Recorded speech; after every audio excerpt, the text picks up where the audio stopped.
காலங்கள் மாற மாற நம்மளோட உணவு முறையும் மாறிக்கிட்டே தான் இருக்குது. நிறைய ஆரோக்கியமான உணவுகள் நம்மளோட உணவு பட்டியலில் இருந்து வெளியேறிக்கிட்டே தான் இருக்குது. அப்படிப்பட்ட ஒரு உணவு தான் இந்த கருப்பட்டி தேங்காய் பால் கொழுக்கட்டை. ஒரு காலத்தில் அடிக்கடி நாம் சாப்பிடக்கூடிய மாலை நேரத்து தின்பண்டம்.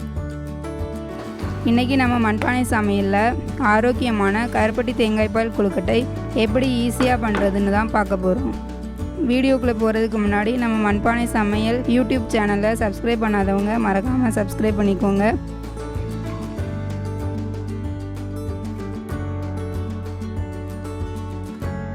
கருப்பட்டி தேங்காய் பால் கொழுக்கட்டை செய்ய தேவையான பொருட்கள்: கருப்பட்டி, பச்சரிசி மாவு, தேங்காய், ஏலக்காய், சுக்கு, தண்ணீர்.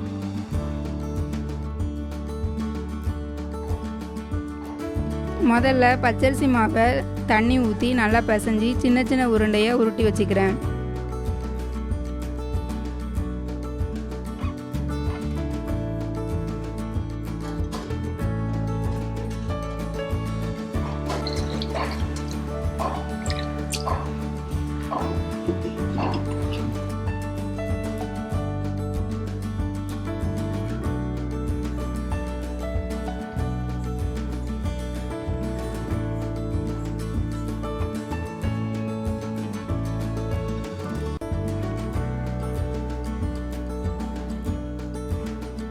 நீங்கள் உங்களுக்கு தேவையான ஷேப்பில் கூட ரெடி பண்ணி வச்சுக்கோங்க.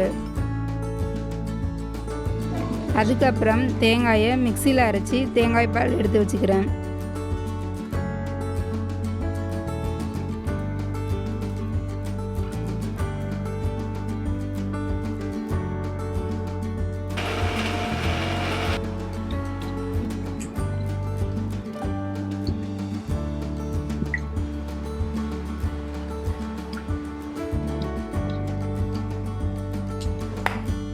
அதுக்கப்புறம் மண் பாத்திரத்தில் கருப்பட்டியும் தண்ணியும் சேர்த்து கருப்பட்டி நல்லா கரைஞ்சி வர்ற வரை கொதிக்க வச்சுக்கிறேன்.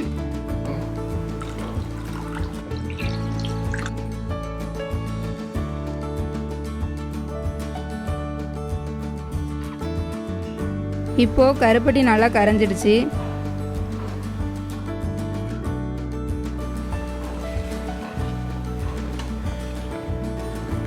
இப்போது அதை ஒரு வடிகட்டியை வச்சு வடிகட்டி கருப்பட்டி பாகை மட்டும் தனியாக எடுத்து வச்சுக்கிறேன். நாம் கருப்பட்டியை வடிகட்டுறதுனால கருப்பட்டியில் உள்ள தூசியெல்லாம் வடிகட்டியிலேயே தேங்கிடும்.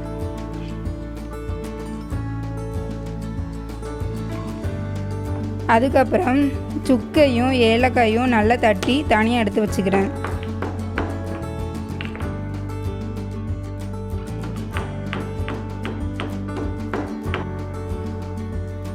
இப்போது கருப்பட்டி தேங்காய் பால் கொழுக்கட்டை செய்ய எல்லா பொருட்களும் ரெடி ஆகிட்டு மண் பாத்திரத்தை அடுப்பில் வச்சு வடிகட்டி வச்சுருந்த கருப்பட்டி பாகு கூட தேவையான அளவு தண்ணீர் சேர்த்து லேசாக கொதிக்க விட்டுக்கிறேன்.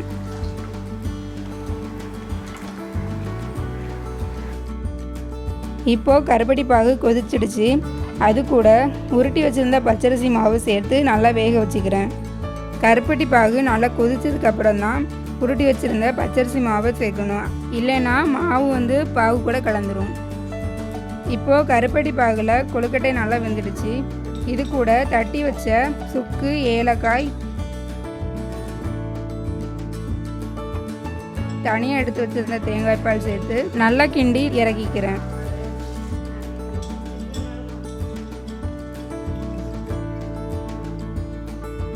இப்போது கருப்பட்டி தேங்காய் பால் கொழுக்கட்டை ரெடி ஆகிட்டு.